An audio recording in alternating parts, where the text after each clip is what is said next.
excited. Thank you for having me. Um, it's like the biggest full circle moment being here right now on this stage. Um, I do want to start by thanking the Katies, Katie and Katie, and the entire GDI team for the opportunity to not just share about my journey, but share about my views about transformative tech. I love this theme. When Katie sent me the theme, I was like, oh my gosh, that's the hackathon theme. And because it not only speaks to tech and changes within the tech space, but I feel like it talks about the development of different technologies, like everything that's happening now with AI. And I think it also talks about the way tech transforms us, its transformation to the user. And so for me, my perspective is that tech is transformative, but it's a two-way transformation experience. And I feel like my story is about that experience. So I'm really excited to share it with you guys today. My journey actually began with the discovery of an up and coming platform in 2008 called Etsy. And little did I know that that crafty discovery would open the door and lead the path and spark something in me that became basically the entirety of my career and my journey since. And through creativity, challenges, triumphs, all of it led to this moment where I have recently co-founded my own tech startup in the creative e-commerce space. I was already a shopper on Etsy since 2008. And then in 2010, after looking at the pile of everything that I had been making, my late husband looked at me and suggested I click those four magical words: open an Etsy shop. That's it. Four magical words that changed my life and the trajectory of it.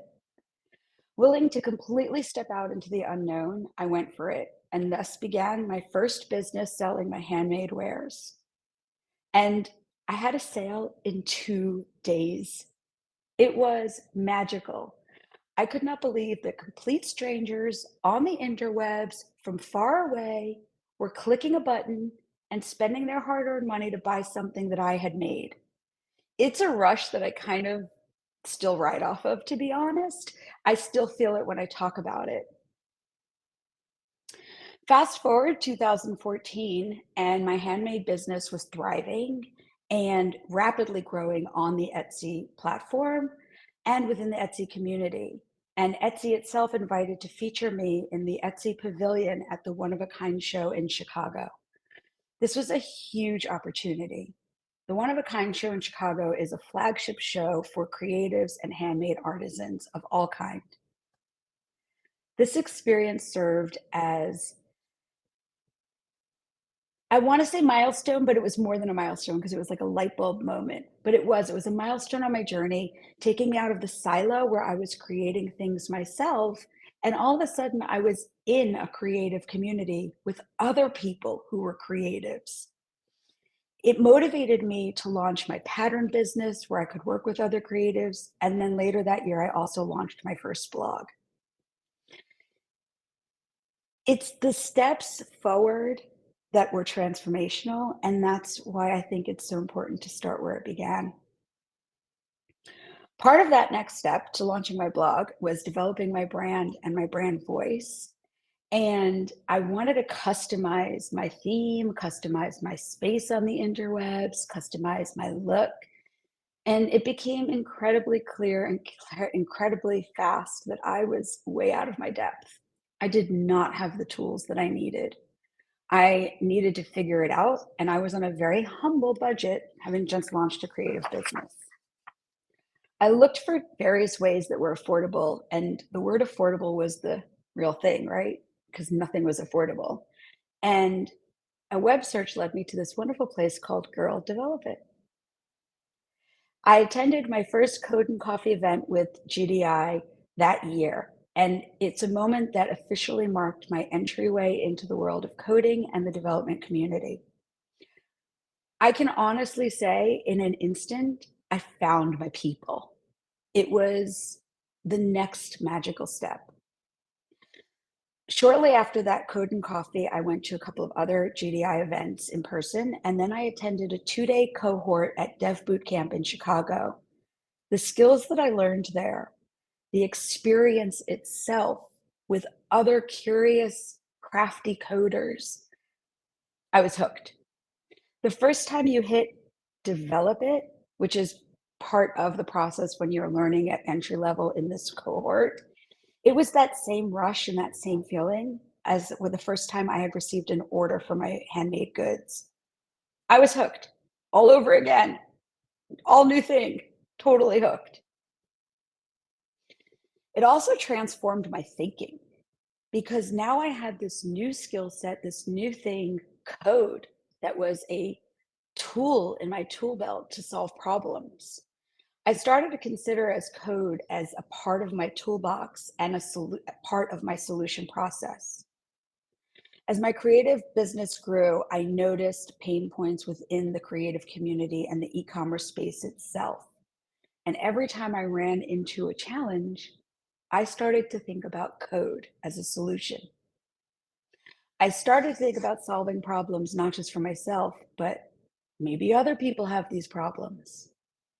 Having an e-commerce business, even back in 2010 and 14 and 15 and 16, and now, oddly, is an incredibly laborious process for a creative. And I've always since then wanted to streamline it to allow for more time for creativity. I never wanted the problem to be just that I have a business. That should not be a problem. That should be part of it. So I was still on shoots at the time, working in television production. I'm launching this e-commerce business. I'm building a creative space for myself and for others, and I'm learning a new skill. It was a lot, but it was all awesome. And as I started to develop these solutions and solve the problems in e-commerce, I came up with something called Charlie, which was the original iteration of GoSadi. In 2015, I got myself the opportunity to actually pitch Charlie through those development programs I'd mentioned. It was the most epic failure of anything I'd ever done. It was devastating. I was quite literally all but laughed out of the room. I went home in tears, in a ball, on the floor, in my closet, and I told my late husband, I don't think I'm cut out for this. I was devastated, just flat out devastated. It wrecked me internally. It rocked my confidence of my ability to serve and represent my community, my ideas. Did I have a good idea? It was rough. Thankfully, I had another shoot. I was still working in television production, and I had another shoot launching in 3 weeks. So I didn't really have time to lick those wounds too much. I had to get right back to set. And I was actually grateful to be on location back where I had my creative side hustle. I had my focus on my crew and what we're shooting, and I could kind of take a beat. While on location, I continued to grow my Etsy shop. Etsy reached out again. They invited me to speak to the handmade business community at a coffee style event that they were hosting, again, at the One of a Kind show in Chicago. This was probably not just another milestone, but one of the most significant moments of my journey. It was the moment that I realized community building would not only be the cornerstone of my business, but it was my passion. Building community and serving community that I'm in and that I'm building are where my heart is at. And what I realized is in all the businesses that I had been building, I was actually building community. After that event, I immediately shifted my crochet pattern making blog to a community focused blog, and I relaunched it as Stitch and Hustle. Because that's what I did, right? I stitched and I hustled. I stitched and I hustled. And I was building my dream, and I knew others were hustling to build theirs too. So, with this complete new focus on community building, I wanted to provide not just crochet patterns, but value and insights from what I'd learned along the way that had made my handmade businesses quite successful, to the point where I was even considering leaving television production. And then it happened. In early 2016, I did it. I left my incredibly lucrative career in television and event production to focus fully on my creative business. I knew it was time to no longer have one foot in the door of the dream, but to just walk through that door and fully start building that dream. At the time, It was probably the scariest decision I'd made, but yet equally the easiest decision I'd ever made. It was time to build for me and my community. The next year in 2017 is when I launched Stitch Up Chicago, an entire accidental business. I posted on Instagram, "Hey, does anyone want to come have coffee with me at Pete's by the Bean and maybe knit or crochet?" I thought like 3 or 4 people would respond, but 200 people did, and I knew we weren't gonna fit in Pete's. So, I became an event planner in 5 minutes, and I found a location, and I launched Stitch Up Chicago. And I wanted it to be a place for diversity and inclusivity in the fiber arts community and really represent the community that I'm part of and the community that I'm proud of. It's become a mainstay in the fiber community, uniting enthusiasts of fiber arts, knitting, crocheting, Tunisian crocheting, and it sells out every year. The first year, once I put a ticket price on it, not all 200 people that replied to that Instagram showed up. Quite honestly, only about 35 did. But now it sells out well over 150 every year, and it's grown into other cities. It also allowed me to keep focusing on community, and as I did, I started to learn all these creative experiences that I was having, so were other people. Pain points I was facing, they were all facing. We all just needed a space to talk about those pain points. And it was really kind of comforting to be the one creating that space, to be honest, because it reminded me of that moment in that room when I was told that I didn't have it and I wasn't enough. I'm not enough, but with my community, we are enough. And quite honestly, I actually am enough if I'm being truthful. So again, I go back to tech and e-commerce, and as tech and e-commerce built and more platforms kept popping up, all of these pain points were being ignored. I'm not sure why, but no one else thought the creative problem of e-commerce as a problem worth solving. I continued to think about solutions, and I always knew that Charlie would be the answer. I just had to develop it and transform it along the way. And then life happened, right? You're on this really great, cool, creative journey. Your businesses are going, you're building something, and then life happens. In 2019, my personal life took a huge turn. My marriage became rocky. My late husband, who had been sober for a long, long time, had a battle with alcoholism and abuse, and it really shattered my world. And in 2020, when the pandemic hit, Holly's struggles escalated. There were 911 calls daily. It was a very dark and uncertain period of my life. Personally, while the world around me and my community around me was also suffering, it was, I don't really have words. I worked on this speech a while and I really couldn't find words because it still rocks me. Eventually, I had to take the scariest step, the next scary step of my life. And I moved into a women's shelter while Paulie embarked on a journey for recovery. After a couple of months, he entered a 1-year treatment program and was well on his way. Meanwhile, sorry, meanwhile, meanwhile, my events company shut down because of the pandemic. I couldn't host fiber events, and there were no television shoots to go back to. And in true Michele style, I got a job at a grocery store stocking shelves at 4 a.m. I was getting a paycheck, I was serving my community, everything felt aligned. And then I had a spine injury in the warehouse. And it was a severe spine injury that led to an incredibly long, painful road of procedures, pain, and recovery, all while living in a women's shelter trying to get my life back together. In 2021, a spark came back, a glimmer. I was granted a Section 8 apartment so I could get out of the shelter. My husband was doing well in his treatment program, and I was on the road to healing from my spine injury. I started to think about my future. I've been in rough spots before in my life, but this was an incredibly dark and challenging season for the world that we live in and for me. And I started to think about what my life would be like with or without Paulie, to be honest. I didn't know what his recovery road looked like, so I had to focus on my own.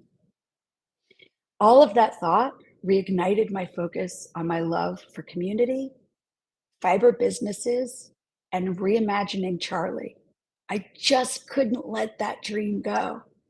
I knew I had the solution for creatives and e-commerce. And I thought about GDI. I remembered that code and coffee, that first time I was like, my people are here. I thought about that first class and that first cohort. And I said, you know what?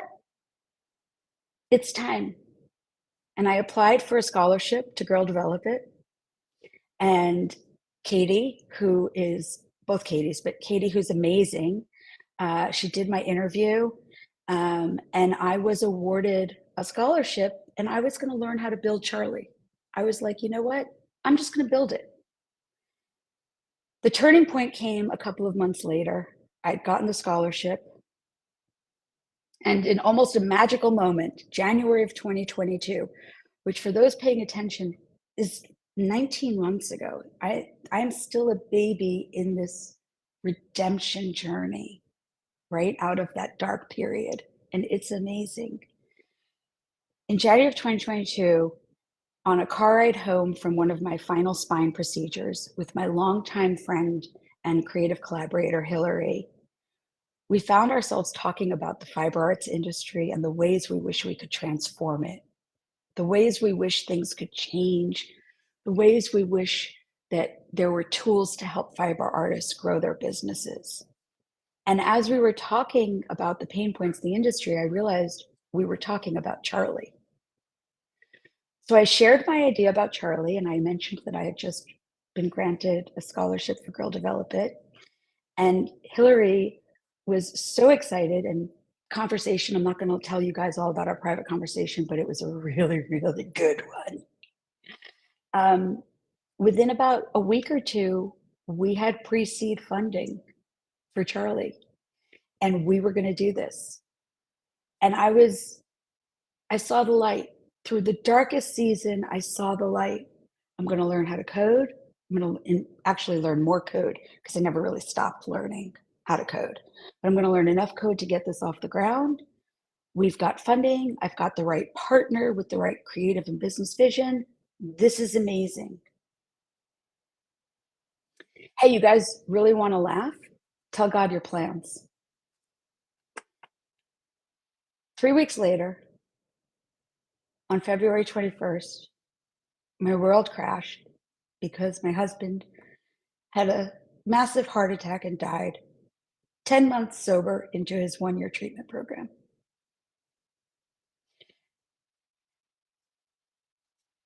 I don't really have words. I'm still processing, but it was a shock and my world crashed. I had to put Charlie on hold. I had to put everything that I was rebuilding on hold, and I grieved. And I'm eternally grateful that the people in my life are who they are, right? I had Hillary's friendship, belief in me. I had her support for this business. I had the community that we'd been building all along. And we just took a beat. And GDI suspended my scholarship so I could still keep learning, but they knew I wasn't ready to process any of that. And then after some time, I started healing. I grieved and I healed. I grieved and I healed. And I returned to work and I returned to creating. And I returned to GDI classes, and Charlie was transformed into gosadi. And so much of this build for this startup has been intertwined with my grief and my healing journey from one of the darkest places of my life to one of the brightest. that the word transformation is so wildly appropriate, right? Because it's been a transformative journey at every turn. Building GoSady saved me. That's what I tell people, and that's the truth. It saved me from the darkness when we first got the funding and I could see the light. It saved me from, you know, a dark season when I could focus on code. It saved me from grief when I just had to get that, get that sprint done and get this shipped, and I had to work and I had to work and I had to just focus for a minute. You know, yeah. The first iteration of GoSarity was intertwined with all that grief. It was messy. It was a huge learning curve. And it led to a lot of changes in how we're building the company. It led to changes in how we're building the product. It led to changes in how I'm thinking about what we're doing and the problems we're solving. And the learning curve continues, but I do want to share with you the main takeaways from that learning experience from the first iteration of GoSady last year. Learn to be adaptable, remain teachable, always be curious, and always be ready to transform. That's the takeaway from the first iteration of GoSady in that season of grief. A few months later, both me and GoSady needed a reset. I mean, come on, it was pretty dark. So we got one. I moved back to Louisiana to be near my family, hence the house. I wanted to be near a supportive community and a community that I could support and serve in. We switched teams and the way we were developing and building GoSady, and it was a reinvigorating fresh start. It was the next step. GoSady was ready to go, and we were ready to go with it, and we haven't taken our foot off the gas pedal since. We immediately, about a month after that change, launched our alpha program and kicked it in high gear. And from that time to now, we've been working with community members to build GoSady. And it's what I'm passionate about is my community, right? And it's impossible for me to imagine building something that's serving a community without including the community of which I'm trying to serve. And it's been great. What I love most about building the platform with the community is that I get their perspectives. I thought I had the answer, but the truth is, I only had the start of the answer. They're all completely having their own experiences and contributing along the way. It's the most aligned with my purpose thing I've ever done. An example is that a while back, I was really stuck on a feature and it was kicking my butt and it was kicking our dev team's butt and it was kicking everyone's butt. And I knew I just needed to figure out how it's supposed to work and then we could build it, but I just couldn't get there. We sent out a survey to our alpha users, our community, and it was the wording of one of our alpha users, Vincent, the way he worded his experience, his response to his experience was the switch I needed.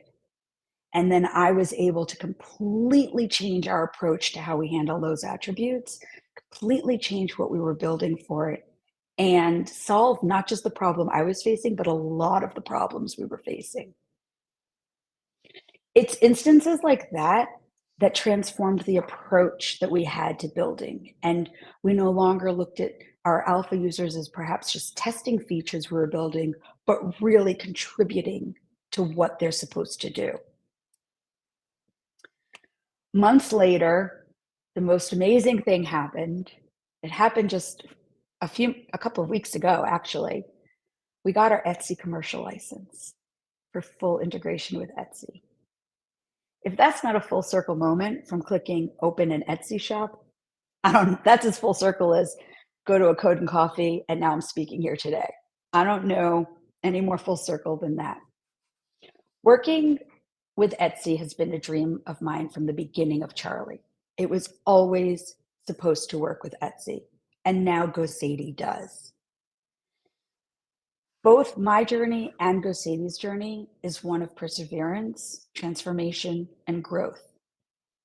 I've been transformed by the tech that I'm building, but my experiences are transforming the tech as well. As we look toward the future, I'm incredibly full of hope and excitement for what's to come. I know that this is only the beginning for me. I know that I'm still at the early stage of this healing journey, and I'm so excited that I get to share it and have GoSadi as my partner along for the ride. We're both babies. The story of GoSadi is a reminder that even in the face of adversity, we can rise, we can rebuild, and we can create something extraordinary. And if I can do it, like seriously, anyone can do it. I didn't even know what code meant when I walked into that first GDI event. Everyone has that idea. Everyone has something that someone said is a bad idea, like those people who left me out of the room. And everyone has an idea they're afraid to say out loud. Thankfully, I said it to my friend Hillary on that car ride. If I had let any of those things stop me, I wouldn't be here. It's the idea that keeps you up at night. That's the one that you need to keep working on. Take the scary step, transform who you are, and build who you want to be. I want to thank you for letting me ramble a little bit about my story and GoSadi. I'm incredibly honored to be able to share this journey and still be on it, come along for the ride. Oh my God. Thank you so much, Michele. That was amazing. I'm going to take a sigh with you as we go through your journey. It's just, yeah. Yeah, no, but Bring tissues is what I say. And this is my friend Urquita, who's one of our amazing board members. She was here. She was just stuck in the interweb before. The interwebs will get you. The interwebs will get you. Yes, it will. And I'm so excited to meet you. Technical difficulties happen. I'm actually at a innovation conference for health right now. So I'm like in a little closet. I'm so excited to step out and meet you and help the audience kind of learn about your greatness. So I would love to first say that it was an amazing story that you shared, and it definitely was a story of transformation, like you said, and overcoming so many obstacles. Um, how did you remain so focused despite a lot of the things that were going on in your life? I think that sometimes you don't have a choice but to remain focused. I think that some people say that I had a choice, right? I could have just been in grief. I could have just been stuck. And I know that for some people they get stuck. I don't view that as a choice. Like Hillary and I talk about things all the time, and she always says, I'm so impressed by you. And I'm like, I really don't know what other choice I had but to keep going. I don't know what other choice I had but to focus forward. Maybe it's my DNA, but that's it. I don't view it as a choice. I view it as a necessity to keep going. Absolutely. And you've showcased like so many ways in which you were able to overcome those obstacles. And a lot of people who are joining this talk may be having obstacles thrown at them. And they, as women, a lot of us have so many hats that we wear, but it just shows like how you had your support system, you had your community. GDI can be that community for people and can help you kind of navigate whether or not you're just graduating or you're looking to change careers, or you're starting and you're coming like you did where you didn't even really know what code was. There's so many opportunities. I think that's the, I always, when we hire people at GoSadi, the biggest thing that I look for is people who are curious. And I think that curiosity leads to solving problems. And I think that that's what led me to GDI. And that's what let me walk through that door the first time. And that's what let me keep coming back. And I think that, I was in my 30s the first time I learned a piece of code at that CSS HTML class. I was in my late 30s even. It wasn't even like I was a kid. I was like 40 was knocking on the door, and I think that that's one of the things that I love about the GDI community is that it's for every age. It's for everyone who wants to come in. to the technical space, we are welcome here. And I felt that, and it allowed me to keep coming back to that. Absolutely. And we've seen so many stories of people who have come in and they've learned things, even with these hackathons, even though it's our third one, every year we're getting stories that about how it's kind of motivated them to go and seek more knowledge. And like you said, you're continuously learning, even though you've gone and you've gotten some funding and you're with Etsy like now and all of the things that you dreamed about. It's crazy. You can imagine, like, sometimes just coming into spaces and connecting can definitely lead you to avenues that you never could have imagined. It's true. And I'm going to tell you, I still bug Katie sometimes for class schedules. She still gets emails from me when is something coming, because I may have a team of engineers, but that hasn't stopped my curiosity for how can I grow in tech? How can I grow my team and learn better conversations? You know, Katie knows this. Some of the most fun I've ever had was last summer's UI UX series. And it really started me to think differently about user faces and user issues. And so I think hackathon is the kind of event where if you don't know where you want to go, but you know you want to go, you can kind of like test the waters here, test the waters there, and get that curiosity going. Absolutely. We do have a question from Sarah that wants to know, how is GoSady utilizing AI? I get this a lot, actually, Mhm. because on our website it says with our algorithm and AI, that's our trademark GoSady Smarts. And so, I talk about AI right now, and it reminds me of when the internet started, right? Like way back in the days of IRC chats, and we were just talking about concerts back then, and then we were like, Netscape, like way back in the way early internet days. That's how I feel like AI is right now. And so I had learned about AI previously about 7 years ago, I want to say. I'd learned about some of the, like Watson and some of the things that were being done behind the tech scenes because I've gotten tech curious. And so we're using AI in a way that feeds creativity. All of that is a long story to say that I'm really excited about what's happening right now. And I hope everybody is too. This is like a new time of awesome. We're using AI as a support system for creatives. So we're using AI almost as like their assistant, if you will, so that we can create more time for people to create. I love that. And It just gives you an opportunity to just do so much. I know recently the Biden administration has released their kind of like policies and thoughts on how we're going to move and push AI forward in the next few years. And even at this conference, there's been a lot of talk of how we're going to innovate in healthcare and innovate in the other industries. And healthcare is big with it. Yeah. Yes, and how healthcare is big in it. So this is such a great opportunity for all of you here who are watching to figure out ways in which you can learn and you can adapt and you can ask for different courses for us to program into GDI to help you push your initiatives forward so that you can have the next GoSady. I mean, listen, if I can do it, anyone in this room and anyone in the space can do it. It takes three things. It takes an idea, it takes curiosity, and it takes persistence. And if you have those three things, then you have success only ahead of you. You'll have challenges. I mean, you'll have speed bumps. Stuff's going to happen. But I honestly believe that if you have those three things, you can build anything. Absolutely. I know that you mentioned that you had learned a lot and you really enjoyed getting the CX course and learning about the user experience. Is there any other course or program that you would recommend that someone who's really new to GDI or really new to this realm look into?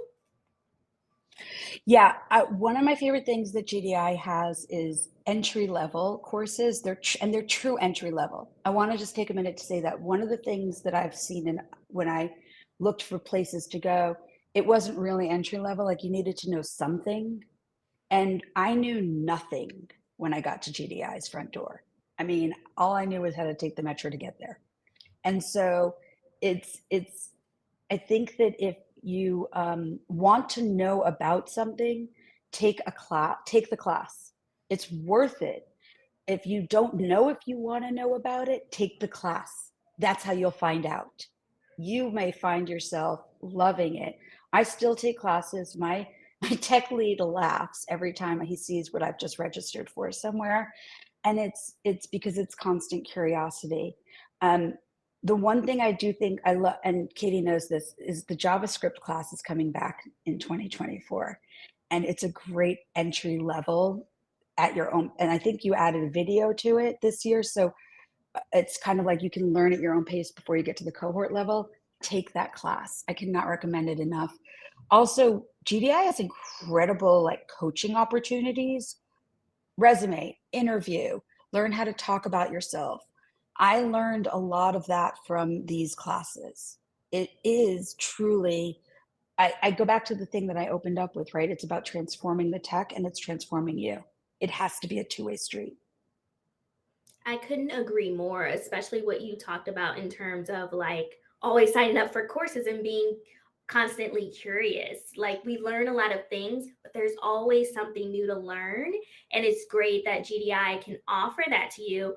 And even now, like, although the pandemic offered some things to us, it did open up to more virtual learning. So there are so many opportunities where you said at first you only knew how to take the train, but we don't even have to do that anymore. So like utilize this resource so that we can definitely help push things forward. I do see that we have another question from Karina saying, how did you get past the first pitch and regain the confidence to go back into the pitch room? That's a really good question, actually. So it was hard. It was really hard. I'm working on my pitch deck right now for another funding round. And I'm not going to lie, I still have that first experience ingrained in my head. And I still have to fight that almost every time I work on my pitch and remind myself that I am worthy, that I do know what I'm talking about, that we are worthy, that this product is going to serve a community that needs it, and that I don't need them as much as they need me. And you know, it's hard conversations in front of the mirror. It's truly every cliche self-building up thing that you've heard about does work. So, you know, it's faith, it's prayer, it's meditation, it's knowing that I'm on a path that's got purpose. It's knowing that I'm more resilient than that guy who said no. And it's just going for it, you know, and it's knowing that he said no because I couldn't articulate why he should say yes. Now I have things to work on. So it's not blaming him for the experience. It's blaming him for what he said to me and how that pitch got handled. But it's finding lessons in it also, right? He did have a valid point. In all of the bad things he said, I was able to find a takeaway. I did not show how to scale. Now Absolutely. I do. Yes, so and I can definitely find a takeaway. Yeah, I can definitely agree with you. Like a lot of times we do have the solutions, but it's kind of showcasing to your audience how you solve their problem using the words they understand and bringing them into that kind of vision that you see. So with you, like you said, it took some practice. So you're practicing in the mirror and you're kind of going back and taking that feedback, which maybe of course did not make you feel good, but you say, okay, well, I'm taking no, I want to crush it. he said a lot of things that didn't make me feel good, but I was able to separate it out over time and find the one nugget, which was if it ain't scalable, it ain't going. And so, you know, while those two gentlemen had horrible delivery and said a lot of not nice things to me and really wrecked me, the truth is that one thing they said changed it and made it a truly viable company. And I have to actually be grateful for that. Absolutely.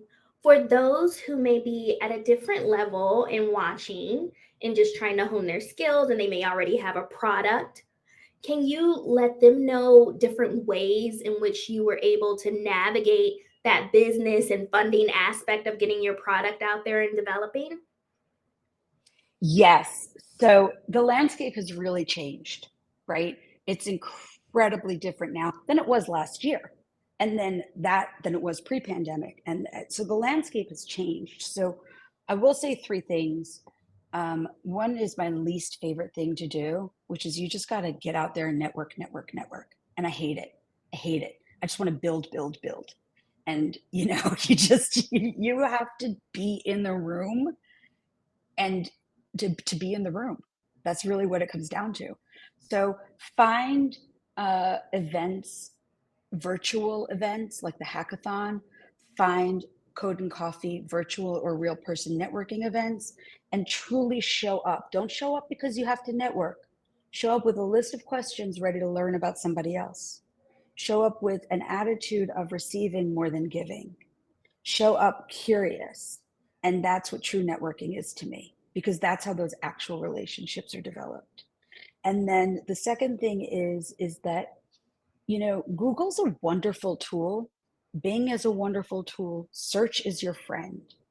Find your niche, find your people, find who's funding, find angel funding, everyone's talking about these big funding numbers. How much do you really need to build it? How much do you really need to get an MVP out the door? Or if you have a product, how much do you really need to go next level? And and once you have that hard conversation with yourself, you know where you need to go. And then you can start searching for those opportunities. And then the third thing is, and I know that this is going to sound crazy, just keep building anyway. Don't worry so much. Just build, build, build. Just build. It's gonna get there. If you're building, it's not a matter of if you build it, they will come. It's a matter of if you build it, you will show the value. I love that. Like, just build. And for our final Just build. question, from Misty, talking about the thing that you've built, can you tell us a little bit more about what GoSady does, as in terms of like, what is your value proposition that you're telling people Oh about? yeah. Yeah. Oh yeah, it's my favorite thing to talk about. Are you kidding me? How much time do you have? 2 minutes. So I got you. 2 minutes. I got you. So what GoSady does is it streamlines the e-commerce process for creative people. You don't have to learn SEO. GoSady has GoSady Smarts, the brain. You don't have to learn about what to do with your data. You just enter the data points. We help you create listings that sell. We help you get positioned. But the biggest thing that right now in the e-commerce landscape is that you have to go to every platform or every place that you sell and do it natively. You have to go to Etsy, you have to go to Ravelry, you have to build a Shopify store. GoSady allows you, through your single e-commerce management hub as a creative, to manage where that you enter the data points once, and then GoSady disseminates it through API connections. Thank you. I just went a little bit too technical. I'm sorry about that. Have I mentioned how much I've loved building this? But what we do is we streamline the process of e-com. That is an awesome, awesome, awesome venture, and I can't wait to see what you guys do next, because you mentioned it's only been 19 months of doing all of We're these things. babies. So when you come back and talk to us in 19 more months, you're going to be like a conglomerate. Listen, I'm not going to say no if the opportunity arises. I'm not going to say no. Well, thank you so much for sharing your story with us. Thank you for having me. I really appreciate it. Oh my gosh, thank you both so much. It was such a great conversation. And, we didn't really talk about who Arkita is, but if you have a moment, connect with her on LinkedIn, because what you just said, Michele, the part you don't like, she's actually the master networker. One of the best I've seen, teaches me stuff daily on it. So follow her on LinkedIn and connect with her. And I encourage everyone here to do that. Feel free to drop your LinkedIn profiles into the chat as well. We love that. Thank you both so much. Michele, your story is just amazing. And I thank you for being so vulnerable. I mean, I know a big part of that we try to have here in our community, we come with our whole self. We come with all the things that are in our homes, in our workplaces. Sometimes that's a bird that comes through, a kid, a dog, a grandparent, a husband, whatever that looks like for each of us. Thank you for setting the tone that we're coming with our whole selves, right? This is a piece of what we do, but we have a lot going on. And I just am really thankful and grateful that you opened this event, really sharing such a vulnerable story, and it helps us all bring our whole selves with us. So thank you for that. And thank you. And thank you for the safe space to do it. You know, like I said, GDI will always be part of where my story began. I love it so much. And, you know, we're not done with your story. We're going to celebrate your opening. We're going to stick with you. We're guys going to hear a lot about, we said we're going to host a virtual party when you're ready for your launch. We're going to, oh yeah, this I'm is ready. we're going to build a community, and we want to celebrate with you and learn as you go, as so many others are learning and listening. So thank you so much. We are going to go ahead and kick off our workshops now. So feel free to navigate to the agenda, pick a workshop. Check those out. And don't forget, we're active on Slack. The Slack is on fire. So definitely find us there. I've dropped and pinned the link and the way to join. If you haven't yet, please join there. We'll talk about teams. And the one other thing I want to mention before I let everyone go, speaking of classes, we are offering a really unique opportunity called a hackathon. It's an instructor-led class that will meet for 3 nights, tonight, tomorrow, and Friday night, to build a project that team will present on Saturday. So a lot of structure, instructor-led, not as much creativity. She's going to bring a project and say, here, this is what we're building. But it'll be a great chance if some folks need a more fixed time or really want that kind of instructor experience. Check that out. I dropped the link in. We'll keep dropping it. But there's only, I think, like 5 spots left in that class. It's a tight group, but feel free to check it out. We're always trying to kind of come up with a way that helps everyone find the right pathway to create something this week. Okay. Thank you, Michele. Thank you, Akita. You're both amazing. Thank you, everyone. Thank you. Make me happy that we're doing this all, because you're amazing. Bye, everyone. You're amazing. Bye.